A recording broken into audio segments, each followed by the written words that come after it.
උදේවරුේ ගෙදර වැඩ ඔක්කොම ඉවර කරලා මම මේ හදන්නේ අපි දෙන්නට දවල්ට කෑම හදන්න. ගොඩක් අය දැකලා නැතුව ඇති. මේ තියෙන කතර මුරුංගමල්. බිත්තරයක් එහෙම දාලා මේක හදාගත්තාම හරි රසයි. ඉස්සරෝම මම මේ කතර මුරුංගමල් ටික සුද්ධ කරගත්තා. මේ මල් සුද්ධ කරනකොට මේ මැද තියෙන රේණු අයින් කරන්න ඕනේ. ඒව දැම්මොත් තිත්ත රසයි. ඊට පස්සේ වතුරට ලුණු කුඩු ටිකක් දාලා හොඳට හොදගත්තා.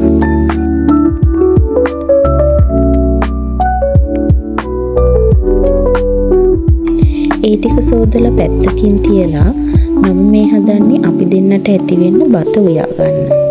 හාල් ටික හොඳට හොදලා අරන් වතුර ගානට තියලා රයිස් කුකර් එකෙන් තිබ්බා. ඒක මට හරි ලේසි.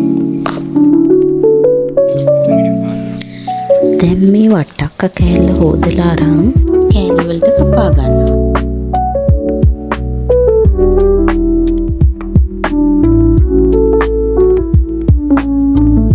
වට්ටක්ක ටික වළඳට දාන අතරේ මම මේ බලන්නේ බත් එකේ තත්ති මොකද කියලා. ඒකත් එමෙහිමීට ඉදෙනවා. ලුණු ගෙඩියකුත් කපලා ගේ ඉස්සරහ කරපිංච ගහින් කරපිංච ඉති දෙකකුත් කඩාගෙන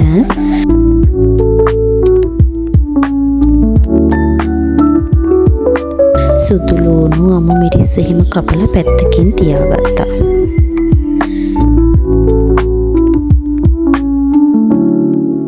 දැන් මේ හදන්නේ වට්ටක්ක ව්‍යංජනය හදන්න.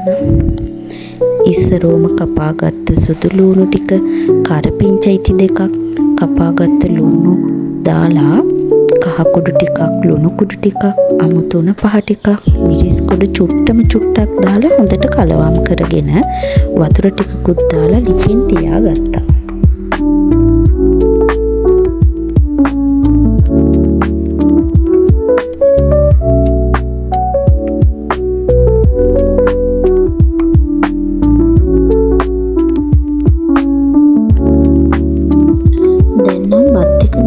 ඉදිලා ඊට පස්සේ පොඩි තාච්චියක් ලිපෙන් තියලා තෙල් චුට්ටක් එහෙම දාගෙන මම මේ හදන්නේ කතර මුරුංගමල් එක හදන්න. තෙල් රත් වෙනකොටම අප ඇට ටිකක් දාලා ඒකටම ලුණු කපාගත්තු වයින් ටිකකුත් දානවා. ඊට පස්සේ ලුණු කුඩු කහ කුඩු කෑලි මිරිස් කුඩු දාලා හොඳට කලවම් කරලා මේකට බිත්තරයක් කඩලා දාන්න ඕනේ. බිත්තරෙත් දාලා හොඳට කලවම් කරලා දැන් අපි දානවා කතර මුරුංගමල් ටික.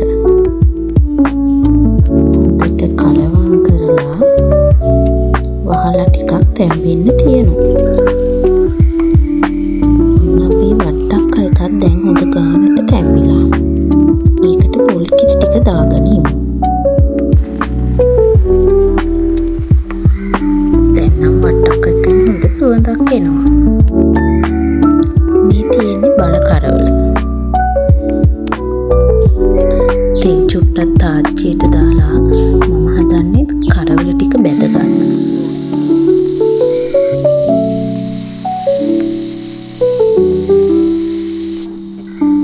කරවල ටික හොඳටම බැදුනට පස්සේ කපාගත්ත ලුණු, කරපිංචා, මාළු මිරිස්, ලුණු කුඩු ටික, කෑලි මිරිස් ටික හොඳට දාලා හොඳට කලවම් කරගන්න. බල කරවල ටිකක් සැරට තෙල් දාගත්තාම හරිම රසයි. ඔන්න දැන් අපි දෙන්න කන්නයි හදන්නේ. ගානට බත් ටිකකුත් බෙදාගෙන වට්ටක්ක කෑලි ටිකකුත් බෙදාගත්තා.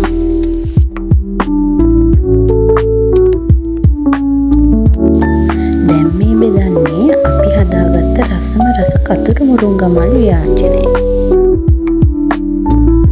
මේ තියෙන්නේ සැරට හදාගත්ත බල කරෝල තෙම්පරාදුව. මේ තියෙන්නේ අපි දෙන්න අද දවල්ට හදාගත්ත රසම රස බත් පිඟාන. දැන් ඉතින් අපි දෙන්නගේ රස බලන වෙලාව.